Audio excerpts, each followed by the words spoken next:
রাজধানীর চারপাশে 4টি নদীতে বৃত্তাকার নৌপথ চালুর বিষয়ে সরকার কাজ করছে বলে জানিয়েছেন সড়ক পরিবহন, নৌ ও রেল মন্ত্রী শেখ রবিউল আলম। ঢাকার চারপাশে 110 কিলোমিটার নৌপথে ওয়াটার বাস চালুর পরিকল্পনার কথাও জানান তিনি। সচিবালয়ে প্রধানমন্ত্রীর সাথে বৈঠক শেষে তিনি এসব কথা জানান। বলেন, আওয়ামী লীগ আমলে নৌপথে 10 বছরে 57 কোটি টাকা ক্ষতি হয়েছিল। এবার সেটি পর্যালোচনা করে প্রকল্প নেবে সরকার। তিনি আরো বলেন, 424টি জায়গা দিয়ে নদী দূষণ হচ্ছে, সেগুলো বন্ধ করার উদ্যোগ নিয়েছে সরকার।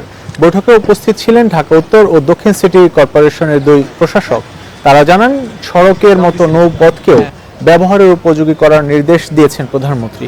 সংশ্লিষ্ট সবার সমন্বয়ে গঠিত বোর্ডের মাধ্যমে জনগণের জন্য নৌপথকে উন্মুক্ত করার নির্দেশ দিয়েছেন প্রধানমন্ত্রী। সব মিলে 424টি জায়গায় এই সরাসরিভাবে ওয়েস্টেজ দিয়ে যাওয়া হচ্ছে নদীতে, সেইটা বন্ধ করা কিভাবে যায় সেটা নিয়ে আজকে আলোচনা হয়েছে।